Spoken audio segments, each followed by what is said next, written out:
Welcome back to the Tracy Take. I'm Tyler here with my brother Ryan, and today we are breaking down the Indianapolis Colts 2024 NFL Draft. It was a great weekend, and we thought the Colts did a great job. They got a lot of good selections here. So we're going to break down their entire draft, but before we do that, be sure to like, subscribe, and also ring the bell to get notified when we create new content. We're trying to get to 4,000 new subscribers by the start of the 2024 NFL season, which was in early September. So any help is greatly appreciated. That being said, Ryan, Colts here, and I'm going with Laiatu Latu, first defensive player off the board in the 2024 NFL Draft, which is kind of crazy in and of itself since they're picking 15. I like this pick a lot. It was not my go-to pick, so when we talk about our grades at the end, that's where it knocked me a little bit. I think that there was a different option that they could have gone. But Laiatu Latu coming in, we've been saying the entire NFL offseason, the most NFL-ready edge rusher in this class. Yeah. Not the highest ceiling as like Dallas Turner or Jared Verse, but you've seen what the product that he put on the field at UCLA, just an absolute technician. I think he's a great fit for Indianapolis. You know, I would have preferred they go Quinion Mitchell or Tyrion Arnold personally. Yeah, as that secondary. But Ryan, what are your thoughts on this pick as a whole? Yeah, super refined edge rusher, has a lot of pass rush moves already kind of coming into the league. He is going to be older and has a little bit of an injury concern as he was already forced to medically retire from football before. But, you know, Jalen Phillips kind of did the same thing, the edge rusher for Miami, and he came back and he's had 3 or 4 really productive years down there.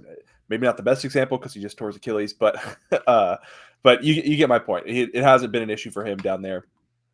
But this guy, a good athlete, he can drop in coverage. He can rush the passer. He's stout against the run. So, I mean, all around, just really solid edge rusher. Yes, maybe he's not going to ever be like take over a game type of guy, but he definitely could have a multi-sack game.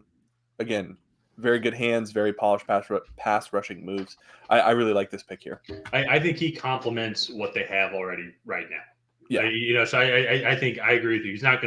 He's probably not going to be that like TJ Watt level stud, but I think he's going to be just a great proficient, pass rusher, edge rusher for this team. So still a good pick, even though I know it's not my go-to, but I do really love this next pick. That was great value. Ended up trading back, and A.D. Mitchell ended up falling to them here, and just probably one of the steals of the draft, in my opinion. I know there are some things that they talked about, which the GM really honestly admire him now. I love that he just went off on media, sports media, and reporters just on some of the stuff because really, he's just a 21-year-old kid. We have to kind of see how he develops overall. This is going to be his responsibility and the Colts' responsibility, to act like a professional. But in general, though, he's a college kid. We've all been in college, or we're all at least that age. I think that the product that we saw on the field at Texas, I thought he should have gone much, much higher than this. He should have been a first-round talent. So the Colts getting him here at 52, I think, is one of the steals of the draft. Yeah, and I feel like every year we see this with the draft prospect where it's just like, how is this guy still on the board? And he fell all the way down to 52, especially there was a whole nother wave of wide receivers that went off the board, like Ladd McConkey, Jalen Polk, just to name a couple. So I remember we were just kind of just waiting, teams straight up, okay, this must be for A.D. Mitchell. A.D. Mitchell, yeah. And so he falls here at 52. When he is in full go mode, he's one of the best receivers in this class. At 6'4", or I believe 6'2", 205. He was listed at 6'4", I believe, on Texas's website. But 6'2", 205, ran the 4.35 40. One of the things that's really unique about him that a lot of bigger receivers struggle with is it's hard for them to play small. And for me, he does a really good job of playing small, playing quick and shifty. And then when he needs to use his height and length, he does. And I think that's just kind of shows some of the nuance to his game. And I really like that about him. So yeah, absolutely. So I think it's going to be a great fit, great compliment to Michael Pittman and Josh Downs as well. So for sure. I like the next pick too. This is also a fun video I saw as well of GM Chris Bullard. I'm pretty sure his name's Chris Bullard. Yeah, it's coming. Ballard. Sorry. Call Matt Goncalves. Let him know that he's going to be a Colt.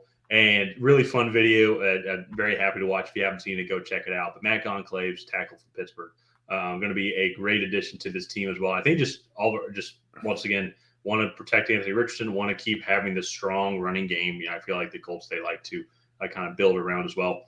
I think a great addition here in the third round. And it's kind of like we've seen a lot of teams do this in this draft where you get your rookie quarterback, then you get a rookie receiver, then you get your rookie offensive tackle.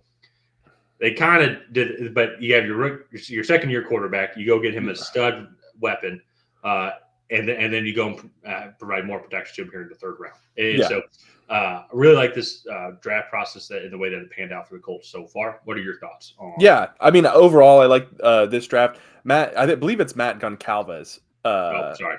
But for me, good developmental prospect. I believe he got hurt this past year at Pitt and didn't end up playing the full season. I could be mistaken on that, but good developmental prospect there. Going to come in. That's a really competitive offensive line room in Indianapolis, and so again, adding more competition to that room is only going to make it better. So I like this pick here. I think it's decent value.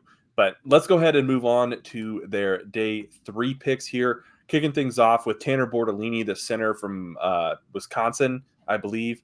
Just, I mean, a picture of Wisconsin offensive lineman, and that's him. Wide body, big build, very strong, good in the run game. And I like that pick. Anthony Gould, another wide receiver from Oregon State, very shifty guy. Believe ran a 4 in the 4.3s as well. So the Colts adding a lot of speed on that offense. And then Jalen Carley's adding some safety and some depth in that secondary, followed up by another safety in Jalen Simpson. Yeah, and then wrapping up here with Micah Abraham and then Jonah Laulu as well, edge rusher from Oklahoma. This is kind of where, to me, I think I really like the first 3 picks. I thought then you still get good value overall, but I think the biggest thing that I wish they would have addressed the secondary sooner. That's where I look at that Laiatu Latu pick as well.